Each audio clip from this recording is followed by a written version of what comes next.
Verb पढ़ रहे हैं हम लोग, प्रेजेंट पार्टिसिपल पढ़ रहे हैं हम लोग। चलेंगे बोर्ड की तरफ, प्रेजेंट पार्टिसिपल को कंटिन्यू करेंगे। देखिए, हम लोग पढ़ रहे थे कि प्रेजेंट पार्टिसिपल में कॉमन एरर कैसे कैसे पूछे जाते हैं। अब एक सेंटेंस है, being a rainy day. Being से शुरू हो रहा है और यहाँ पर मौसम का बात हो रहा है। बीइंग से शुरू हो जाए, मौसम, समय या दूरी का बात हो जाए तो ये गलत माना जाएगा। उसके पहले इट लगाना जरूरी है। It being a rainy day he decided to stay at home. Exam में ऐसे आता है कि बीइंग दिया रहता है, एरर ढूंढने का आता है, बीइंग वाले पार्ट में एरर होगा। अगर इट लगा हुआ है तो बीइंग वाले पार्ट में एरर नहीं है। सिंपल। इसका अर्थ है it being a rainy day, चूंकि आज एक बरसात वाला दिन है तो इसीलिए उसने निश्चय किया कि वह घर पे रहेगा और परिवार के साथ समय बिताएगा। ठीक है। यस आप सर, बीइंग इट और हैविंग में। बताएंगे बताएंगे आप अच्छा। It being a rainy day को ऐसे भी लिख सकते हैं, at it was a rainy day या since it was a rainy day, वही बात होगी। ठीक है। Actually it being a rainy day कारण है, इस कारण से वह घर पर रुकने का निश्चय किया। तो कारण या कारण बताने के लिए एज या सिंस का उपयोग भी करते हैं, लेकिन तरीका बदल जाएगा। जो इट वाला सेंटेंस है वही ये वाला भी है, लेकिन दोनों का तरीका अलग है और दोनों का करेक्शन बिल्कुल समान है और अर्थ भी बिल्कुल समान है। चलिए, चूंकि वह गंभीर रूप से बीमार था इसलिए वह काम पर नहीं जा सकता है, तो इसको चूंकि के लिए एज या since, he was very seriously ill या he was seriously ill, he yes could not go to work. आप इसको चाहें तो बीइंग सीरियसली इल कर सकते हैं। ठीक है। जहां जहां पर वाज भर्व चल रहा है या इजारा। Good morning. Good morning Prakash sir. जहाँ पे इजारे में वाजवी वर्ब चल रहा है, एज या सिंस लगा है, आप वहाँ पर एज या सिंस और इस वर्ब को दोनों को गायब करके उसके जगह बीइंग लगा दें। कब? जब इस पार्ट वाले सब्जेक्ट और इस पार्ट वाले का सब्जेक्ट सेम रहे तो। ठीक है। लेकिन जो पिछला सेंटेंस हम लोगों ने देखा, समय, मौसम और दूरी वाला, गौर से देखिएगा, इसमें इस पार्ट का सब्जेक्ट ही था और समय, मौसम का, दूरी का सब्जेक्ट ही हो ही नहीं सकता। वो जब भी सब्जेक्ट हो सकता है इट, तो इसीलिए बीइंग लगाने पर इट लगाना पड़ा। ठीक है। अगर यही दोनों सब्जेक्ट सेम रहता तो बीइंग लगाने पर इट नहीं लगाना पड़ता। जैसा कि अगला एग्जाम्पल में कि सीरियसली बीमार भी ही था और काम पर भी ही नहीं जा सका, दोनों सेम सब्जेक्ट है, इसीलिए बीइंग वाले पार्ट में ही लगाना जरूरी नहीं था। उम्मीद है कि समझ गए होंगे आप लोग। Yes sir. चूंकि वह गंभीर रूप से बीमार था, कारण, इसीलिए उसके बॉस ने उसे 10 दिनों की छुट्टी दे दी। फिर से परिणाम। तो अब देखिए, इसमें सब्जेक्ट है वह और इसमें सब्जेक्ट है उसके बॉस। तो पहले तो एज या सिंस से बना ही सकते हैं कि एज या since he was seriously ill, comma, his boss granted him 10 days leave. सही हो गया। लेकिन बीइंग से बनाना चाहेंगे तो देखिए, इस भाग का सब्जेक्ट अलग है, इस भाग का सब्जेक्ट अलग है, तो इस बीइंग से बनाने पर इस भाग के सब्जेक्ट को बीइंग के आगे लिखना पड़ेगा। He being seriously ill, his boss granted him 10 days leave. उसी तरह से यदि हम लिख देते हैं being seriously ill, his doctors advised him to take bed rest, गलत हो जाता, क्योंकि एडवाइस दे रहा है हिज डॉक्टर्स। अब बीमार कौन है? सीरियसली कोई और आदमी है। जो आदमी बीमार है उसको बीइंग के पहले लगाना जरूरी नहीं है, जरूरी है, नहीं तो बीइंग वाले भाग में कॉमन एरर हो जाएगा। समझ पा रहे हैं? चलिए आगे। Yes sir. चूंकि उसने प्रथम पुरस्कार जीत लिया इसलिए उसे थोड़ा घमंड हो गया है। एज या since he has won the first prize he has become a little arrogant. अब इसमें देखिए, दोनों भाग में सेम सब्जेक्ट है, सेम ही आदमी है सब्जेक्ट के तौर पे। तो जब हम यहाँ पर बोले बीइंग नहीं लगाए तो नहीं लगाएंगे, क्योंकि वहां पर बी इसलिए लगा रहे थे क्योंकि इजारम वाजवेर भी वर्ब था। यहाँ वर्ब क्या है? वॉन है, तो यहाँ वॉन का भी फोर लगा देंगे। जो वर्ब रहता है उसका भी फोर लगाया जाता है। पीछे वाले एग्जाम्पल में देखिए, आपका वर्ब क्या था? वाज था, इसलिए इसका भी फोर लगा था। इसके पीछे वाले एग्जाम्पल में देखिए, फिर से वाज था, इसलिए इसका भी फोर लगा था। इसके पहले वाले में देखिए, ठीक है, यहाँ पर वाज है सब वर्ब, इसलिए इसका भी फोर लगा है। जो वर्ब रहता है कारण वाले भाग में उसी का भी फोर लगाया जाता है हमेशा। आहा, अब आप यहाँ कहेंगे कि क्या आपने भी फोर बीइंग क्यों नहीं लगाया, तो यहाँ वर्ब वाज है ही नहीं। Is, are, am, was, were, इस सब में से कोई रहता तब ना उसका भी फोर बीइंग होता। यहाँ तो वर्ब है वॉन, तो वॉन का भी फोर विनिंग। और चूंकि दोनों सब्जेक्ट सेम है इसलिए विनिंग के आगे सब्जेक्ट लिखने की जरूरत नहीं पड़ी। अगर हम कहते जी सर। कि चूंकि उसने प्रथम पुरस्कार जीत लिया इसलिए उसके पिताजी ने उसको नेशनल लेवल कोच के पास भेजने का फैसला लिया। उसने प्रथम पुरस्कार जीत लिया तो जीता उसने, अब भेजा पिताजी ने, दोनों भाग का सब्जेक्ट अलग हो गया। तो ऐसे तो हम बना ही सकते हैं, as a since he won या he has won the first prize his father has taken a decision to send him to a national coach। ये तो एज ए सिंस से बना दिए। लेकिन अब चूंकि V4 से बनाना चाहेंगे तो वॉन का V4 विनिंग लगाएंगे और देखेंगे कि दोनों भाग का सब्जेक्ट अलग अलग है, तो ई भाग वाला सब्जेक्ट को पहले लिख देना जरूरी है। नहीं लिखा रहेगा तो एरर हो जाएगा। उम्मीद है आप लोग समझ गए होंगे। Yes, sir. Yes, sir. देखिए अगला एग्जाम्पल है, चूंकि वह युद्ध जीत चुका था, सॉरी हार चुका था, चूंकि वह युद्ध हार चुका था इसीलिए वह युद्ध के मैदान से भाग गया। युद्ध हार चुका था इसलिए भाग गया, तो चूंकि के लिए एज ए सिंस लगाया। हार चुका था, he had lost the battle, इसी के लिए कॉमा लगता है। He ran away from the battle field. ठीक है, अब इसमें देखिए हम V4 से बना सकते हैं, हाँ बिल्कुल बना सकते हैं। हैड लॉस्ट का V4 क्या होगा, हैविंग लॉस्ट। और दोनों सब्जेक्ट सेम है, देख लीजिए अच्छे से, दोनों एक ही आदमी है। जो युद्ध जीता है वही आदमी, सॉरी जो युद्ध हारा है वही आदमी भागा है युद्ध के मैदान से। सेम आदमी है तो ये V4 के पहले सब्जेक्ट लिखने की जरूरत नहीं है, बिल्कुल नहीं है। उम्मीद है कि समझ गए होंगे। Yes, sir. Yes sir. Yes, sir. Yes.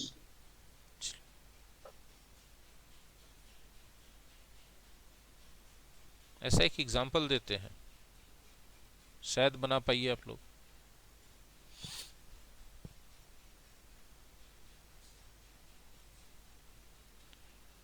चूंकि उसने भोजन कर लिया था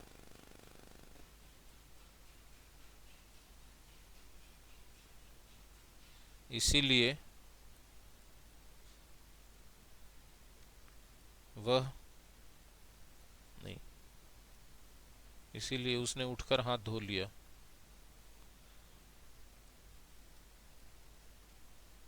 उठकर हाथ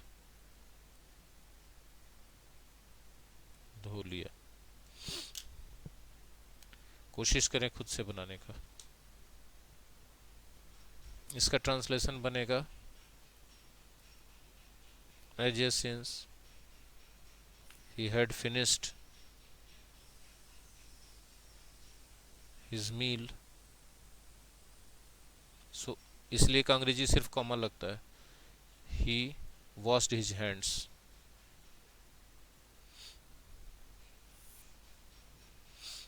हम चाहें तो इसको V4 से भी बना सकते हैं।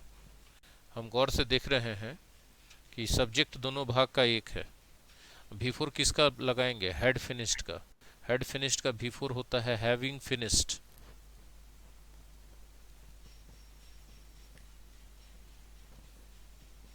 Having finished his meal. इधर वाले भाग में तो कोई चेंज करते हैं नहीं, तो ज्यों का त्यों लिखा जाता है, ही वॉश्ड हिज हैंड्स। देखिए यहाँ V4 के पहले कोई सब्जेक्ट लगाने की जरूरत नहीं पड़ी। इस V4 के पहले कोई सब्जेक्ट लगाने की जरूरत नहीं पड़ी क्योंकि दोनों भाग का सब्जेक्ट सेम था। एक एग्जांपल और हम देना चाहेंगे, अगले पेज में है जगह लिखने का, हाँ है ही। एक एग्जांपल हम और देते हैं। चूंकि उसने भोजन समाप्त कर लिया था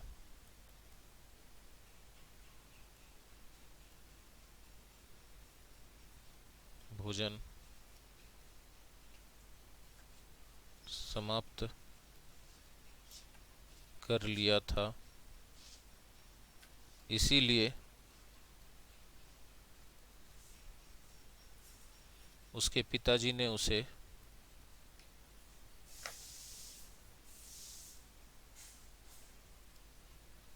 दुकान भेज दिया।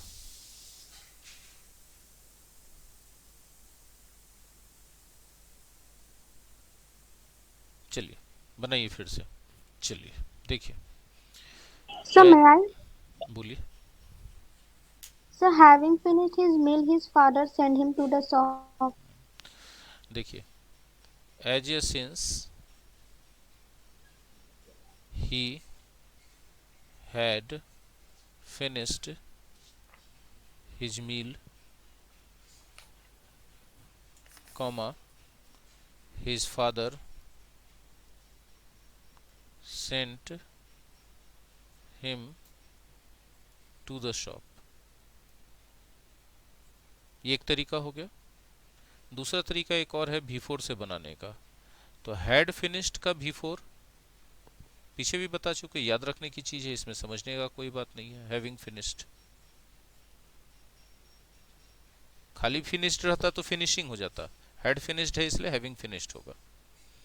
ठीक है, having finished his meal, his meal, पीछे वाले भाग में कोई चेंज होता नहीं, ज्यों का त्यों लिख दिया जाता है।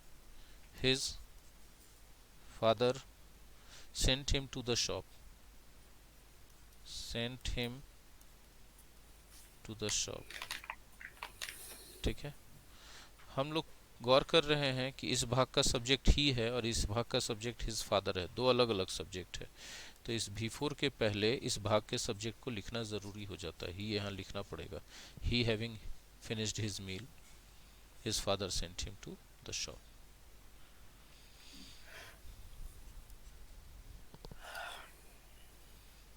ही जरूरी है क्योंकि दोनों सब्जेक्ट अलग अलग है। पिछले सेंटेंस में दोनों सब्जेक्ट एक था, इसलिए ही बिल्कुल नहीं लिखना था, लिखना ही नहीं है, सेम है। तो Yes, sir. Now, please. ऊपर देखिए एग्जाम्पल है, समाचार सुनकर वे लोग अचंभित हो गए। ठीक है, सुने कौन? वे लोग। अचंभित कौन हुए? वे लोग। दोनों सेम सब्जेक्ट है, इसलिए सीधे बिफोर से शुरू कर दिए। Hearing this news they got shocked. हाँ, हियरिंग वर्ड रहे तो उसके पहले आप चाहे तो ऑन लगा सकते हैं, चाहे तो नहीं भी लगा सकते हैं।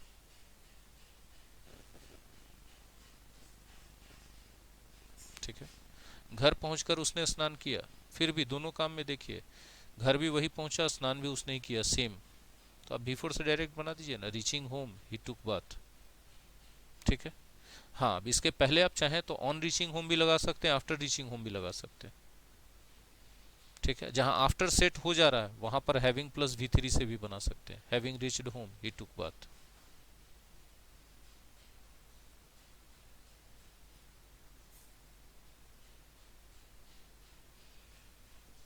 उम्मीद है क्लियर है, आगे बढ़े। Yes, Sir, sir. sir, please back on the slide, sir. ये बोलिए सर B3 से कैसे बताया सर आपने करने के वो? फिर से प्लीज बोलिए। रिपीट। सर B3 से कैसे आपने बनाया सर, इसे पार्ट से घर पहुंचकर, बताइए। घर पहुंचने का काम उसने शुरू से बता रहे, पूरा गौर से सुने। घर पहुंचकर उसने स्नान किया, दो काम हुआ, घर पहुंचने का, स्नान करने का, दोनों काम एक ही आदमी ने किया, दोनों का सब्जेक्ट एक है। बिफोर से बना सकते हैं, रीचिंग होम ही टुक बाथ, उसने स्नान किया, ही टुक बाथ। क्योंकि ये पार्ट का सब्जेक्ट और ये पार्ट का सब्जेक्ट सेम है, इसलिए आगे सब्जेक्ट लिखने की जरूरत नहीं पड़ी। ठीक है, आप चाहें, आपकी मर्जी है, तो आप ऑन लगा सकते हैं, ऑन रीचिंग होम, घर वही अर्थ रहेगा। घर पहुंचकर या घर पहुंचने पर, दोनों बात एक ही है। घर पहुंचकर उसने स्नान किया या घर पहुंचने पर उसने स्नान किया, दोनों में से कोई फर्क नहीं है। हिंदी इतनी समझ में आनी चाहिए सबको कि हम ये वाला बोलें चाहे ये वाला बोलें, दोनों का हिंदी सेम है। ठीक है, तो ये वाला का इफेक्ट लाने के लिए हम चाहें तो ऑन लगा सकते हैं, ऑन रीचिंग होम। ठीक है, जब हम बोलते हैं कि घर पहुंचकर या घर पहुंचने पर उसने स्नान किया, इसका मतलब हम करते हैं कि घर पहुंचने के बाद उसने स्नान किया। तो वो वाला इफेक्ट लाने के लिए हम चाहें तो आफ्टर लगा सकते हैं, ना भी लगाएं दोनों तो कोई फर्क नहीं पड़ेगा, एक ही बात होगा। ठीक है, जहां जहां हम आफ्टर ऐसे लगा सकते हैं कि आफ्टर रीचिंग होम, हम वहाँ पर हैविंग अ प्लस इस वर्ब का V3 लगा के भी बना सकते हैं। हैविंग रिच्ड होम मतलब घर पहुँचने के बाद, आफ्टर रीचिंग होम बराबर हैविंग रिच्ड होम, इसलिए हैविंग रिच्ड होम ही टुक बाथ। क्लियर हुआ क्या sir? Yes sir, thank you sir. Next, अब हम लोग बात करेंगे पास्ट पार्टिसिपल की। पास्ट पार्टिसिपल V3 को कहा जाता है। हर वर्ब का V3 होता है, जैसे हर वर्ब का V4 होता है। कोई वर्ब अपवाद नहीं है जिसका V4 नहीं होता है। अगर किसी ने पढ़ा दिया कि इस वर्ब का V4 नहीं होता है तो गलत पढ़ाया, उसको सीखना चाहिए। ऐसा दुनिया का कोई वर्ब नहीं है कि जो मेन वर्ब होगा और उसका V4 नहीं होगा। तो उसी तरह हर वर्ब का V3 होता है। इसको हम लोग वर्ब के रूप में भी इस्तेमाल करते हैं V3 को, और एडजेक्टिव के रूप में भी। अगर यह V3 हैज हैव के साथ रहे तो प्रेजेंट परफेक्ट टेंस होता है। जैसे हम लोगों ने लेसन शुरू कर दिया है, हम लोगों ने पढ़ाई शुरू कर दी है, we have started the lesson. Present perfect का पहचान, उसका स्ट्रक्चर सब डिटेल से टेंस में पढ़ा चुके हैं। जिनको नहीं पता है टेंस का वीडियो देखिए, और जो लोग नए हैं जिनको नहीं पता है टेंस वेंस, 23 तारीख से 1 बजे से नया बैच स्टार्ट हो रहा है, उसको ज्वाइन कीजिएगा।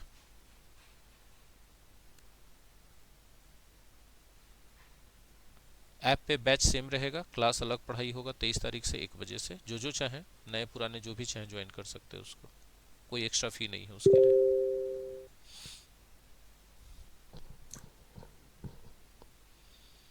यही V3 को हेड के साथ जोड़ देंगे तो पास्ट परफेक्ट हो जाएगा। जैसे वे लोग पहले ही जा चुके थे, दे हैड ऑलरेडी गॉन। जिनको टेंस नहीं पता उनको टेंस का वीडियो देखना चाहिए। ठीक है, 23 तारीख से क्लास स्टार्ट होगा, लेकिन टेंस का वीडियो अभी देखिएगा तो इंडाइजेशन नहीं होगा, फायदा करेगा। यदि इसी V3 के साथ विल और शैल प्लस हैव लगा दे तो फ्यूचर परफेक्ट होगा। यहाँ जो हमने बोला है विल या शैल के साथ हैव, ये हैव ही लगेगा। कभी भी गलती से कोई हैज लगा दे तो एरर हो जाएगा। अगर किसी ने हैज लगा दिया तो गलती हो जाएगा। क्यों? विल या शैल के बाद V1 चाहिए और हैव V1 है, जबकि हैज क्या है? V5 है। बोले ही रहने पर भी, हाँ जी, ही रहने पर भी। ही रहने पर विल के साथ क्या हो जाता है? कम्स हो जाता है कि कम ही रहता है। V5 नहीं ना होता, V1 ना होता है, इसीलिए Yes, हैव sir. ही रहेगा। Will have Yes. कम। तो V3 के साथ विल या शैल प्लस हैव लग गया तो फ्यूचर परफेक्ट हो जाएगा। जैसे we shall have finished this lesson by Saturday, हम लोग शनिवार तक या चैप्टर समाप्त कर चुकेंगे। हम लोग शनिवार तक या चैप्टर, शनिवार कल है ना, तो कल तक। तक का जो अर्थ आता है ना, इसके लिए यहाँ पर बाई लगाते हैं। ठीक है, कर B plus V3 passive voice में होता है। ये बी का रूप क्या हो सकता है? तो ये बी का रूप हो सकता है is, are, am, was, were, being, been, इतना में से कोई भी हो सकता है। ठीक है, is, are, am, was, were, being, been, इतना में से कोई भी हो सकता है। इतना में से कोई भी हो सकता है V3 के साथ, तो पैसिव वॉइस कहलाएगा। जैसे देखिए यहाँ V3 है टॉट, इसके साथ बीइंग है। बोले इज क्या है? ये ऑक्सिलरी वर्ब है। इंग्लिश इज बीइंग टॉट, अंग्रेजी पढ़ाया जा रहा है, प्रेजेंट कंटिन्यूअस का passive voice. Hindi is spoken in Bihar, Hindi Bihar में बोला जाता है, प्रेजेंट इंडेफिनिट का पैसिव वॉइस। V3 को हम लोग एडजेक्टिव के रूप में भी यूज करते हैं। जैसे ब्रोकन चेयर, चेयर कैसा? ब्रोकन। ब्रोकन एडजेक्टिव है, एडजेक्टिव का काम कर रहा है। V3 एडजेक्टिव का काम कर रहा है, एडजेक्टिव के रूप में उपयोग किया गया। ही वॉज टायर्ड, थका हुआ था। कैसा अवस्था था? थका हुआ। टायर्ड V3 है, एडजेक्टिव का काम कर रहा है। ठीक है, अगला पॉइंट जो हम बता रहे हैं बहुत इंपॉर्टेंट है। एक सिंपल सा ट्रांसलेशन है, आप लोग कोशिश कीजिए बनाने का। 30 सेकंड का समय देंगे। ये वाला ट्रांसलेशन है, हिंदी खाली देखिएगा, अंग्रेजी का नकल मत कीजिएगा, नहीं तो सीख नहीं पाइएगा। जिस नेता की जुलूस में हत्या की गई वह बहुत ईमानदार था। 30 सेकंड का समय देते हैं।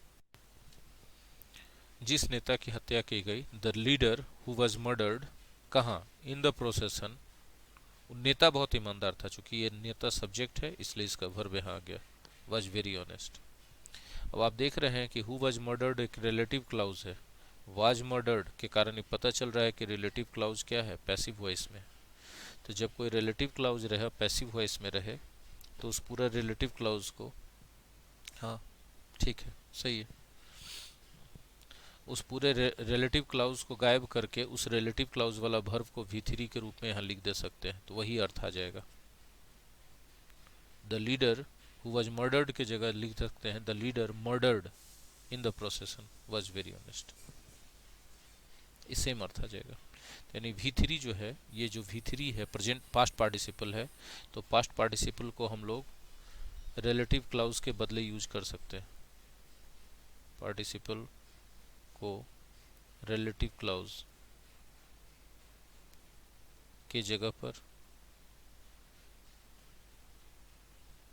यूज किया जाता है। आपको ध्यान ये रखना है कि रिलेटिव क्लाउज पैसिव वॉइस में रहे, ध्यान ये रखना है कि रिलेटिव क्लाउज पैसिव वॉइस में रहे, तभी उस रिलेटिव क्लाउज को पूरा हटा देंगे और उसके जगह उस रिलेटिव क्लाउज में यूज किए गए वर्ब का V3 लगा देंगे, बस उतने लगा दिए, पूरा रिलेटिव क्लाउज का सेंस आ जाएगा। यानी उल्टा समझिए कि यदि किसी नाउन है, जैसे लीडर है, एक नाउन है, इसके बगल में V3 लगा है, तो इस V3 का आप सेंस इस तरह से पैसिव वॉइस में निकाल लीजिए, समझना आसान हो जाएगा। The leader murdered in A प्रोसेसन was very honest.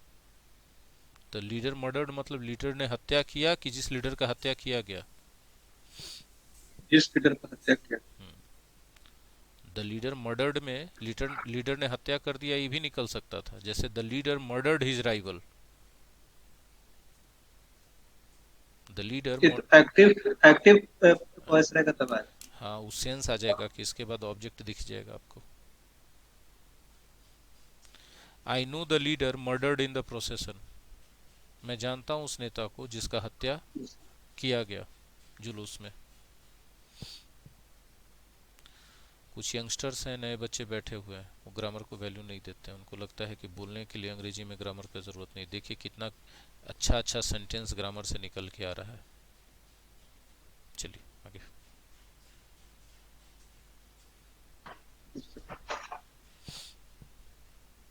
अब देखिए यहाँ पर हमने लिखा वह नेता जिसको किसी ने जुलूस में हत्या कर दिया, whom someone murdered। अब ये एक्टिव वॉइस का सेंटेंस है, रिलेटिव क्लाउज है, तो एक्टिव वॉइस का रिलेटिव क्लाउज हो तो उसको नहीं गायब कर सकते आप V3 के प्रयोग के द्वारा, पैसिव वॉइस को ही गायब कर सकते हैं।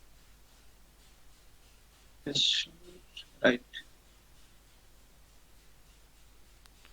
और हम ग्रामर में हर एक छोटा छोटा बारीकी को पकड़ के बता रहे हैं कि जहां से कंफ्यूजन खत्म हो जाए।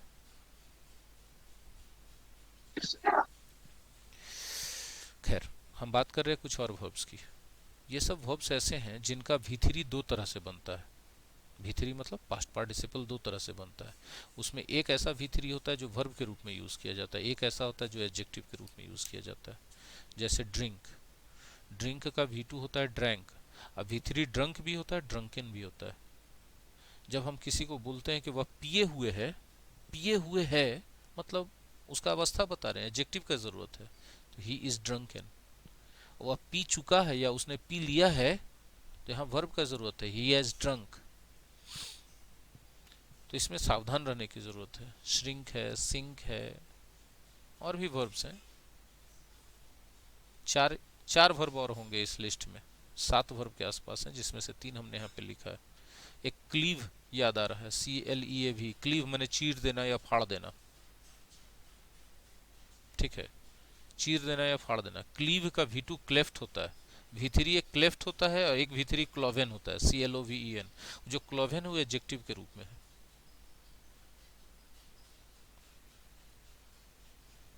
सीद, SEETHE, सीद माने उबलना या उबालना, सॉरी SEATHE, सीद माने उबलना या उबालना। अब इसका V2 होता है सीद्ड, SEATHED, सीद्ड। इसका V3 भी सीद्ड होता है, SEATHED। एक और V3 होता है सॉडेन, SODDN, उबला हुआ, मतलब बहुत ज्यादा गुस्से में, मतलब उबला हुआ है वो, गुस्से में बहुत ज्यादा, SODDEN, एडजेक्टिव के रूप में। What is the spelling sir? SODDEN, सॉडेन।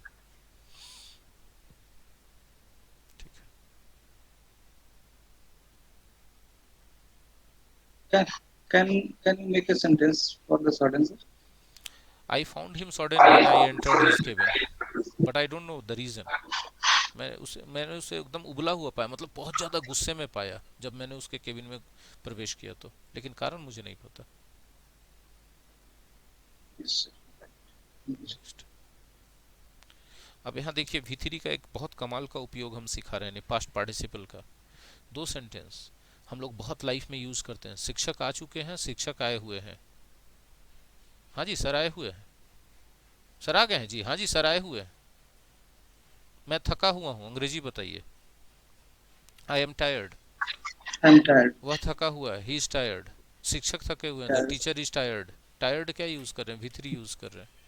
उसी तरह शिक्षक आए हुए हैं, द टीचर इज कम। इसलिए जो आपको बोल दे कि गलत है उसको समझाइए कि हाँ ये जो कम V3 है ये एडजेक्टिव के रूप में यूज किया जा रहा है। और जब हैज कम बोलते हैं तो वर्ब के रूप में यूज किया जा रहा है। शिक्षक आ चुके हैं और शिक्षक आए हुए हैं। दोनों बात में बहुत नाम मात्र का कोई फर्क ही नहीं दिखेगा आपको, लेकिन जैसे हिंदी में बोलने का दो तरीका है, अंग्रेजी में भी इसके बोलने का दो तरीका है। यहाँ V3 जो कम है इसका मतलब है कि द टीचर इज प्रेजेंट या द टीचर इज अवेलेबल।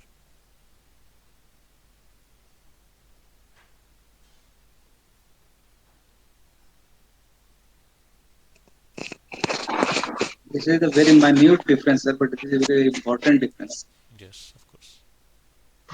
आवाज रहेगा तो sir. The teacher had come, शिक्षक आ चुके थे।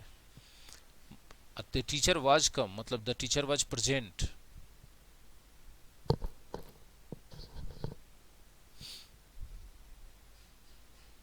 चलिए आगे बढ़ते। V3 जब एडजेक्टिव के रूप में यूज हो तब उसके पहले आप वेरी का उपयोग कभी मत कीजिएगा। मच या वेरी मच का उपयोग कर सकते हैं, ठीक है। हाँ, जब V4 एडजेक्टिव के रूप में यूज हो तब उसके पहले वेरी का ही यूज कीजिएगा। वेरी मच और मच का उपयोग मत कीजिएगा। जैसे हम बोलते हैं कि वह थक कर चूर था, तो ही वॉज एग्जॉस्टेड। एग्जॉस्टेड माने थक के चूर। यदि हम इसमें बीच में जोड़ दें कि वह थक कर बहुत ज्यादा चूर था, तो ही वॉज वेरी एग्जॉस्टेड मत बोलिएगा, गलत हो जाएगा। मच एग्जॉस्टेड बोलिएगा, क्योंकि यहाँ V3 एडजेक्टिव के रूप में काम कर रहा है। वेरी मच एग्जॉस्टेड बोल सकते हैं, मच बोल सकते हैं, वेरी एग्जॉस्टेड नहीं बोल सकते, ठीक है। हम बोलते हैं काम थकाकर चूर करने वाला था, तो दिस वर्क या है यह काम थकाकर चूर करने वाला, दिस वर्क इज एग्जॉस्टिंग।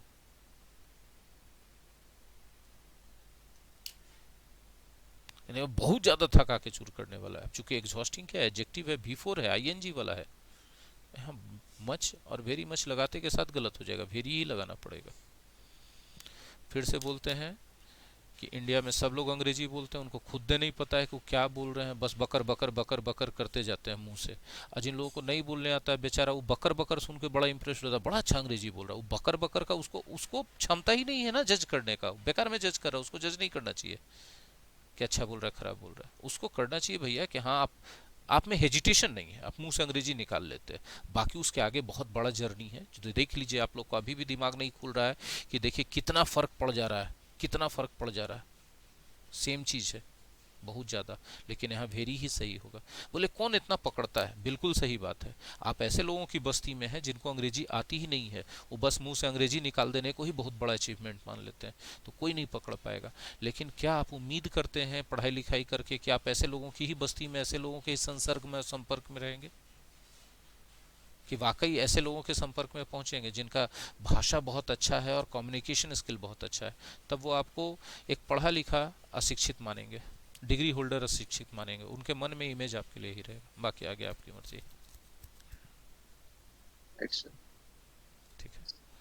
अब गंवारों के बीच में रहना है तो आप जो कुछ जान रहे हैं उसी में, एक कहा जाता ना हिंदी में, कहावत होता है, अंधों में कनवा राजा। जहाँ कोई कुछ नहीं जानने वाला थोड़ा बहुत जान लिए तो बहुत उछल रहे हैं, और सब तारीफ भी कर रहा है, उसमें फूले हुए एकदम हद से ज्यादा। सीखने को रोक दिए, इतना फूल गए हैं। एक वर्ड होता है अंग्रेजी में कॉम्प्लेसेंट। लोग कॉम्प्लेसेंट हो जाते हैं, उनको लगता है कि अच्छा अब हम तो सीख गए, सब तो हमको बोलिए रहा, अच्छा बोल रहा है और है। अब इसमें दोनों में फर्क है। जो लोग बोल रहे हैं उनको क्षमता नहीं है, उनको जज नहीं करना चाहिए। अच्छा, हमने कहा दिया कि V3 के पहले वेरी नहीं लगाना चाहिए, लेकिन इसका अपवाद भी है। बहुत सारा V3 है जिसके पहले वेरी लगता ही है। तो बोले मच वेरी मच नहीं लगा सकते उसके पहले, हाँ लगा सकते हैं, लेकिन वेरी भी लगता है। जैसे टायर्ड, अब इसी जगह थक के चूर में एग्जॉस्टेड के जगह टायर्ड लिख देते तो ही वॉज वेरी टायर्ड सही हो जाता। Surprised, shocked, pleased, limited, dejected, satisfied, etc. जब हम ये सब लिस्ट में ईटीसी लिखते हैं तो वो दो बात का परिचायक होता है। एक तो है कि हम ये मान के चलते हैं कि हम ह्यूमन हैं, 2% हमसे गलती हो सकता है, हम कितनों परफेक्ट होने का कोशिश करें। तो गलती नहीं कि उस लिस्ट में हो सकता है एक आध वर्ड मिस कर रहा हो तो हम ईटीसी लिख देते हैं, ताकि कल को बच्चा ये नहीं बोले कि आप तो इतने बोले थे, कहाँ से 2 और आ गया, तो हम तो निरुत्तर हो जाएंगे। तो ईटीसी लिखने का मतलब ये भी नहीं कि बहुत सारा छोड़ दिया, 2% मान के चलिए। जो ह्यूमन एरर का स्वाभाविक होता है कि मानव मस्तिष्क जितना भी परफेक्ट हो जाए 2% गलती कर सकता है किसी भी समय, और 2% गलती कभी कभी कोई कोई प्रोफेशन में जानलेवा हो जाता है। जैसे एक पायलट 2% गलती कर जाए, ठीक है, सैकड़ों लोगों का एंड जान, ऑफ लाइफ ऑफ नंबर। हाँ सैकड़ों लोगों का जान खतरे में पड़ जाएगा। उसका 2% गलती कब आता है? 1000 बार में 2% गलती आता है, 10,000 बार में आता है तो विमान दुर्घटना हो जाता है, या कभी कभी किस्मत अच्छा रहा तो होते होते होते बच जाता है। टीचर को सपोज किया जाता है कि 2% गलती से भी बचे, 10,000 बार में 1 लाख बार में वो 2% गलती करे, बच्चा का भविष्य खराब हो जाएगा। हम अपने लेवल से वही प्रयास करते हैं, लेकिन ईटीसी लिखना एक विनम्रता का परिचायक है कि हम अपने आप को परफेक्ट नहीं मान रहे। ठीक है, ये सब वर्ड को जान लीजिए। टायर्ड माने थका हुआ, सरप्राइज्ड माने आश्चर्यचकित, शॉक्ड माने अचंभित, लिमिटेड माने सीमित, डिजेक्टेड दुखी या उत्साहहीन, सेटिस्फाइड संतुष्ट। प्लीज्ड में हमने स्टार लगाया, क्यों? क्योंकि प्लीज्ड का 2 मीनिंग होता है। प्लीज्ड का एक मीनिंग होता है खुश और एक मीनिंग होता है संतुष्ट। जब खुश वाला अर्थ रहेगा तो वेरी यूज होगा, संतुष्ट वाला अर्थ रहेगा तो मच या वेरी मच यूज होगा, तब वेरी यूज नहीं होगा संतुष्ट वाले में। मैं आपके परफॉर्मेंस से बहुत संतुष्ट हूं तो I am very pleased with your performance गलत, much pleased with your performance सही। मैं अपने दोस्त से मिलकर बहुत खुश हूं, I am very pleased, very यहां सही हो जाएगा, I am very pleased to meet my friend.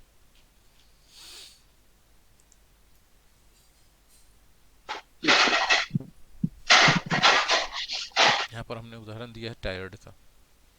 अब ये जान लीजिए कि जो जो V3 हम बताए कि उसके साथ वेरी लगेगा, उसके साथ मच और वेरी मच भी लग सकता है, कोई दिक्कत नहीं है। प्लीज्ड को जो हमने एक्सप्लेन किया हमने यहाँ एग्जांपल के साथ लिख दिया। ठीक है, अब जानिए कि V4 और V3 में एडजेक्टिव के रूप में थोड़ा तुलना करना जरूरी है कि एडजेक्टिव के रूप में कंपैरिजन दोनों में होना चाहिए।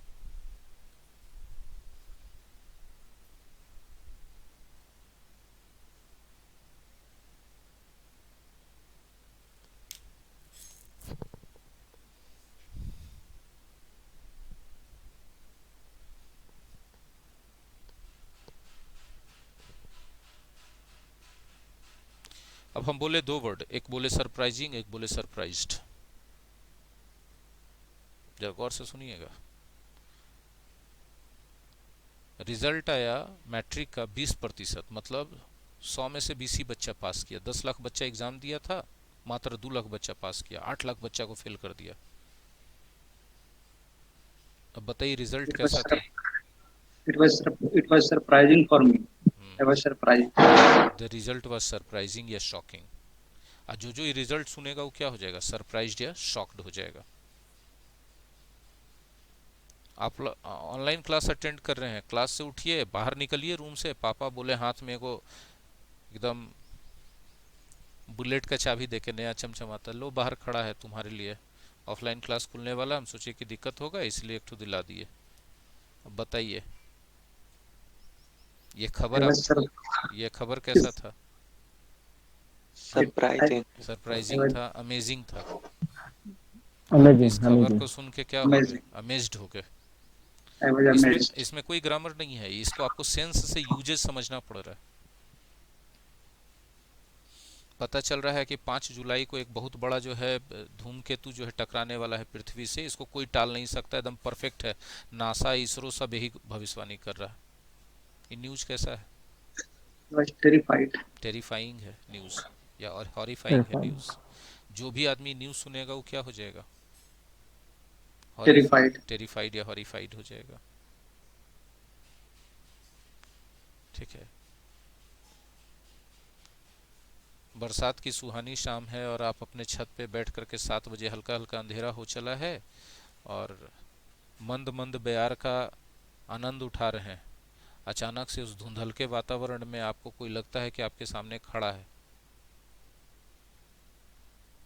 आपको लगता है कि भ्रम है, फिर आप गौर से देखते हैं, फिर देखते हैं नहीं सही में कोई खड़ा है, लेकिन उसका शकल सूरत दिख नहीं रहा है, वो आपके घर का कोई नहीं लग रहा है आपको। यह सीन आपके लिए कैसा होगा? So horrified. हॉरिफाइंग या टेरिफाइंग होगा। इस सीन देखते के साथ आप क्या हो जाएगा? So horrified या terrified? टेरिफाइड हो जाएंगे। ये जो हम डिफरेंस बता रहे हैं सेंस पे बेस्ड है, इसमें उल्टा पुल्टा करके दे देता है एरर एग्जाम में, कि जहाँ हॉरिफाइड लिखना चाहिए वहाँ हॉरिफाइंग लिख देगा। अब आप अपना समझते रहिए, सेंस सेंस समझते हैं तो बनेगा, नहीं समझते नहीं बनेगा।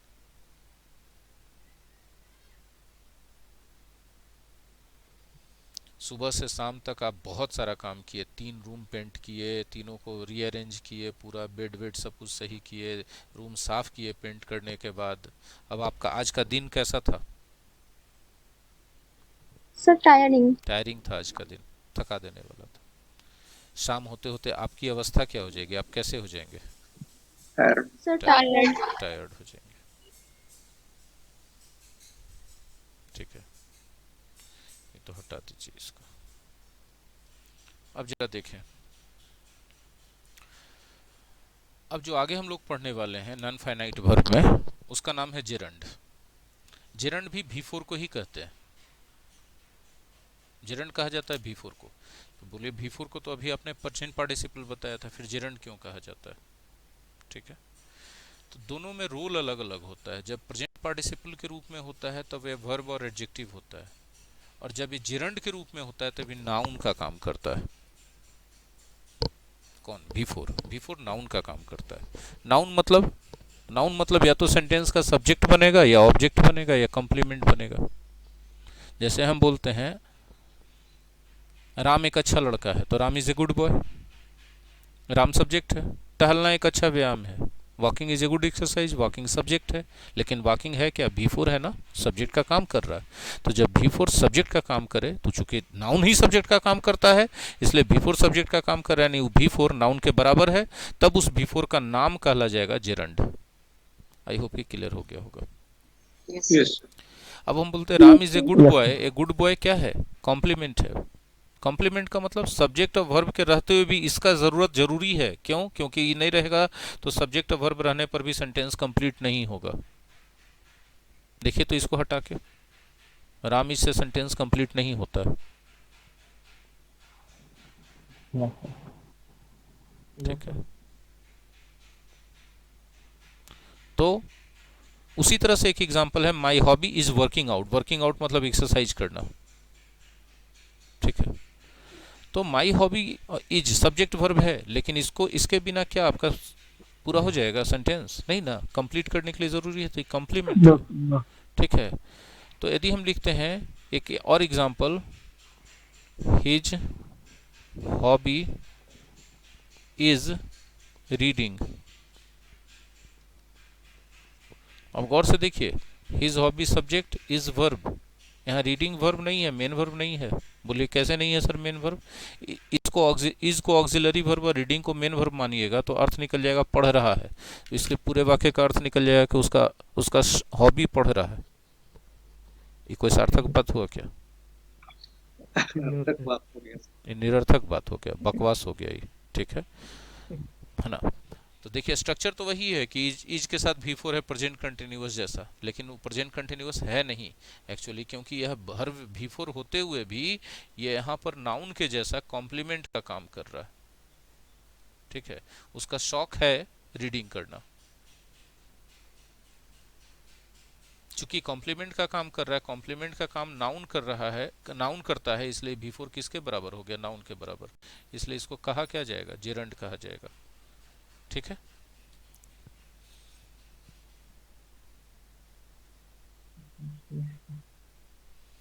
This his hobby is reading. यहाँ रीडिंग क्या है? कॉम्प्लीमेंट का काम कर रहा है। कॉम्प्लीमेंट का काम कौन करता है? सामान्यतः नाउन करता है। तो ये V4 होके कॉम्प्लीमेंट का काम कर रहा है, मतलब ये V4 होके नाउन के बराबर है, तब इसका नाम पड़ जाएगा जेरंड। अभी प्रेजेंट पार्टिसिपल नहीं रह गया, ये जेरंड हो गया। तो हमने आपको बता दिया कि कैसे जेरंड सब्जेक्ट का काम करता है, कैसे जेरंड कॉम्प्लीमेंट का काम करता है। अब आपको देखना बाकी रह गया कि कैसे जेरंड ऑब्जेक्ट का काम करता है। चलिए देखिए इसको। जेरंड ऑब्जेक्ट का काम करेगा जब यहाँ सब्जेक्ट रहेगा, यहाँ वर्ब रहेगा, और ऑब्जेक्ट वर्ब के बाद जो होता है यहाँ पर कोई V4 आ जाए तब वो जेरंड माना जाएगा ऑब्जेक्ट की जगह पर। जैसे I like reading story books, तो रीडिंग क्या है? ऑब्जेक्ट की जगह पर आ गया वर्ब, लाइक वर्ब के लिए। तो क्या सभी वर्ब के साथ जो है V4 या जेरंड लग सकता है ऑब्जेक्ट के स्थान पे? नहीं, कुछ खास वर्ब के साथ लग जा सकता है। उस खास वर्ब का लिस्ट आपके सामने दिख रहा होगा आपको। Admit, anticipate, appreciate, avoid, consider, defer, defer पढ़ते हैं, delay, deny, detest, dislike, dread, enjoy, escape, excuse, fancy, finish, forgive, imagine, involve, keep, loathe, mean, mind, miss, pardon, postpone, practice, prevent, propose, recollect, remember, recent। इतने ही verb हैं जिनके बाद कोई दूसरा verb अगर object के रूप में आना शुरू किया तो V4 लिखाएगा। गलती से अगर उसके जगह 2+V1 लिख दें तो गलत हो जाएगा। आप 2+V1 नहीं लिख सकते। आई एंजॉय वॉचिंग टीवी, लेकिन I enjoy to watch TV गलत हो जाएगा। आप समझ पा रहे हैं कि चाहे आप अंग्रेजी बोल रहे हो, चाहे अंग्रेजी एग्जाम के लिए पढ़ रहे हो, बारीकियां हैं अंग्रेजी में, और यही बारीकियां इसकी खूबसूरती हैं। और जिनको मेहनत कम करना होता है, जिनको बुद्धि नहीं लगाना है ज़्यादा पढ़ाई में, उनके लिए ये बारीकियां बहुत बड़ी मुसीबत है, झमेलिया है, नहीं पढ़ेंगे। लेकिन यही बारीकियां इसको खूबसूरत बनाती है। इस तरह की बारीकियां हर एक लैंग्वेज में, लेकिन जो हमारी मातृभाषा होता है उसमें हम लोग माहौल से सीखते हैं, उस पर फोकस जाता नहीं है बारीकियों पे। हाँ ये बोलिए। लास्ट में जो रिसेंट है वहां से एक सेंटेंस बनाएंगे सर प्लीज। हाँ, his father resented his joining the army. उसके पिताजी उसके आर्मी ज्वाइन करने पर नाराज हो गए। हिज फादर रिसेंटेड क्या sir? Sorry sir. Resented, resented ED लगा के V2 बनता है। हम्म। हम सर ही फिर वर्ब से एक बोले बार। हैं, हम ही वर्ब बोले हैं, तो खाली ये नहीं रहेगा, टेंस के हिसाब से इनका फॉर्म चेंज होगा। ये कॉमन सेंस की बात होनी चाहिए, क्योंकि ये सारे वर्ब किस जगह पर हैं? देखिए, मेन वर्ब की जगह पर। ये सारे वर्ब किसके जगह पर हैं? मेन वर्ब की जगह पर है। तो मेन वर्ब टेंस के हिसाब से कोई भी फॉर्म में जा सकता है, अपने साथ ऑक्सिलरी वर्ब ले सकता है। Sir thank you sir. इसके अलावा इधर भी कुछ है, 2-4 वर्ड लिखा हुआ है। रिस्क है, सेव है, स्टॉप है, सजेस्ट है, अंडरस्टैंड है। एग्जाम्पल देके समझा रहे। उसने स्वीकार किया कि उसने घड़ी चुराया। उसने स्वीकार किया, ही एडमिटेड। क्या स्वीकार किया? चुराया है ही बात। तो चुराया है क्या, फिर दूसरा वर्ब आ गया। तो उस लिस्ट में से कोई एक वर्ब है, इसके बाद दूसरा वर्ब आया, ये ऑब्जेक्ट की जगह पर आया, ऑब्जेक्ट के रूप में आया, तो जिरंड के होगा, V4 लिखा जाएगा। यदि दूसरा एडमिटेड वर्ब सर आपका समझ गया सर बहुत अच्छे से। टू स्टील अगर यहाँ कोई लिख दे तो ये गलत हो जाएगा, अलाउड नहीं है। बोलिए सर बीच में फिर माई कैसे ले आए आप? ठीक है, तो देखिए माई कैसे आगे समझिए। ये जेरंड है, जेरंड किसके बराबर होता है? नाउन के बराबर। तो नाउन के पहले माई, आवर, योर, हिज, हर, ये सब लगा सकते हैं कि नहीं लगा सकते हैं? पजेसिव केस अर्थ के अनुसार।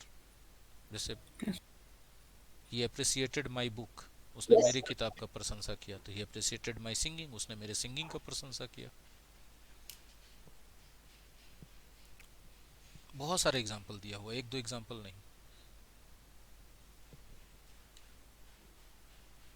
उन लोगों ने बाहर जाना बंद कर दिया, दे स्टॉप्ड गोइंग आउट। उन लोगों ने अपनी बेटी का बाहर जाना बंद कर दिया, they stopped their daughter apostrophe s, daughters going out.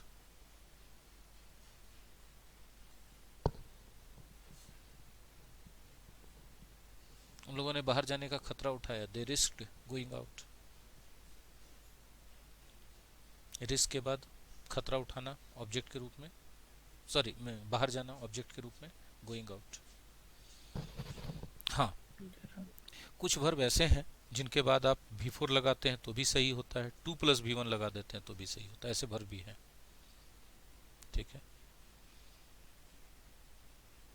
कौन कौन है ऐसे वर्ब जो दोनों ले सकते हैं, यहाँ पे लिस्ट दिया हुआ। जिनके साथ आप V4 लगा दें तो भी सही है, 2 + V1 लगा दें तो भी सही।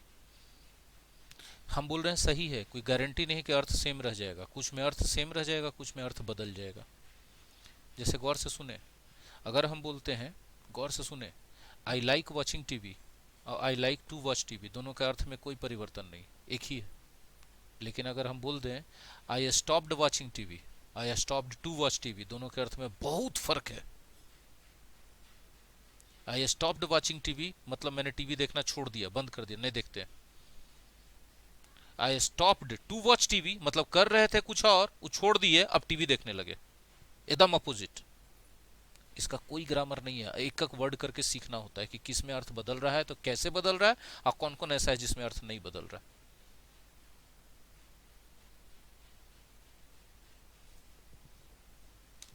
ये बोलना पड़ रहा है क्योंकि कुछ बच्चे एकदम निष्क्रिय हैं, उनको लगता है कि वो सीख चुके हैं अंग्रेजी। अभी जहां ये खत्म होगा ना मेरा फाउंडेशन इंग्लिश, ये पूरा कोर्स, इतना सारा चीज, तब वहां से अंग्रेजी शुरू होगा। अभी भी अंग्रेजी नहीं है, ये फाउंडेशन है इंग्लिश का जो हम पढ़ा रहे हैं, ये सिर्फ फाउंडेशन है इंग्लिश का, याद रखिएगा। इसलिए ना घमंड पालिए और ना गलत फहमी पालिए। जब हम पढ़ने बैठते हैं अच्छे अच्छे रचनाकारों की रचनाएं, तो शब्दों को जिस तरह से उपयोग किए रहते हैं, हमको लगता है कि 23 साल में तो हम कुछ सीखे नहीं, अभी कितना 23 साल ऐसा ऐसा लग जाएगा। उनके शब्दों का उपयोग जब हम देखते हैं तो 3-3, 4-4 वाक्य का बात एक शब्द में बोल जाते हैं, बाप रे बाप। वो अंग्रेजी होता है वो लोग जो करता है। तो आपको लेवल जाने की जरूरत नहीं है, लेकिन जो आप एग्जाम के लिए सीख रहे हैं उस लेवल में भी तो अपने आप को सही मूल्यांकन कर लीजिए। लिस्ट आपको याद करने की जरूरत नहीं पड़ेगी, रट्टा मारिएगा तो भूल जाइएगा। एक्सरसाइज बनाइएगा तो धीरे धीरे याद आ जाएगा। एक्सरसाइज बनाते समय बुक्स एक्सरसाइज बना रहे हैं तो ऐप खोले रखिए, ऐप में PDF रहेगा, आप बार बार जहां जहां जरूरत पड़े उस लिस्ट को देख लिया कीजिए, सहज हो जाएगा आपके लिए। चलिए आगे। एक्सक्यूज मी सर, वो लास्ट वाला एग्जांपल आपने दिया था ना, वॉचिंग टीवी, फिर से एक बार समझना चाहिए सर। आई स्टॉप्ड वॉचिंग टीवी, मैंने टीवी देखना बंद कर दिया। आई स्टॉप्ड वॉचिंग टीवी, मैंने टीवी देखना बंद कर दिया। मतलब देखते हैं कि नहीं देखते हैं? नहीं देखते हैं। I stopped to watch TV, I stopped मैं रुक गया, क्या करने के लिए? टीवी देखने के लिए। मतलब कुछ कर रहा था, कहीं जा रहा था, वो काम मैंने छोड़ दिया, अब क्या करने लगा? टीवी देखने लगा, अपोजिट हो गया। लेकिन लाइक में बोलते हैं तो कोई फर्क नहीं पड़ता, I like watching TV, I like to watch TV, एक ही बात है दोनों।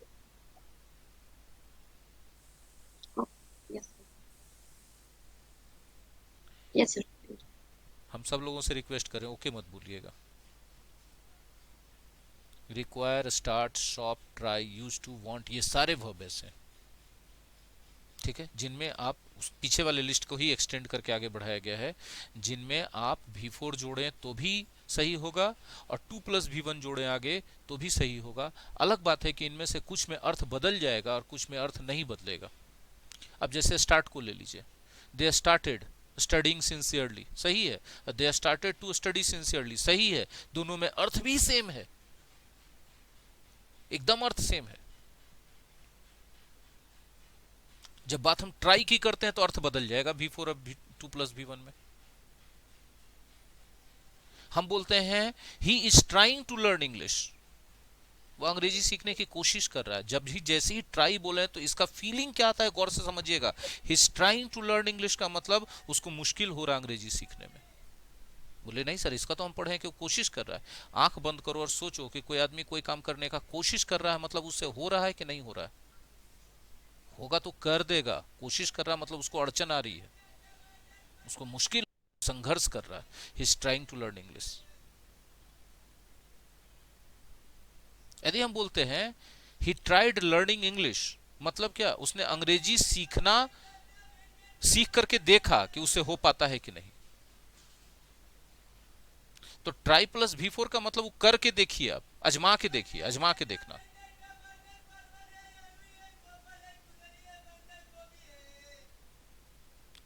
आपको एक छोटा सा उदाहरण देते हैं आपके रियल लाइफ में से। अगर आप ऑब्जर्वेशन आपका अच्छा होगा, तो ऑब्जर्वेशन का मतलब आप कोई चीज देखते हैं, उसका दिमाग कैच करता है, उसको कहते हैं ऑब्जर्वेशन। ठीक है। कभी कभी आप अपने मोबाइल में इंटरनेट खोलने की, गूगल खोलने की कोशिश करते हैं, इंटरनेट फेल रहता है, तो वहां पर एक बत्तख उछलता हुआ दिखाई पड़ता है। अभी भी करके देख यस सर। सकते हैं, लेकिन अभी तो कीजिएगा तो क्लास में रुक जाएगा आपका। अभी कर दीजिएगा तो आपका क्लास रुक जाएगा, बाद में करके देख लीजिएगा। एक बत्तख उछलता हुआ दिखाई पड़ता है। ठीक है। और नीचे लिखा रहता है try restarting your mobile, checking your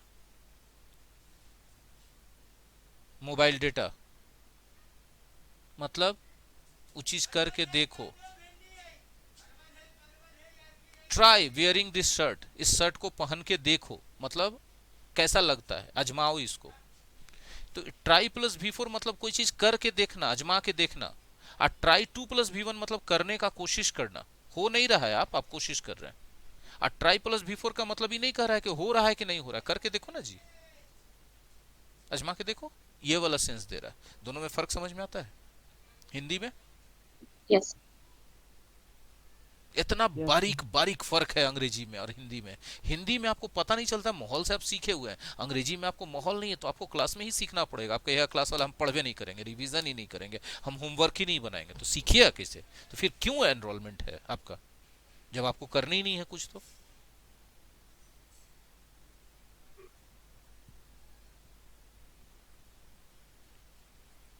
अभी असली खेला होगा जाके प्रीपोजिशन में, हिंदी कुछ रहेगा, अंग्रेजी कुछ बनते रहेगा, भयानक वाला एकदम। तो सबके लिए पढ़ना पड़ेगा।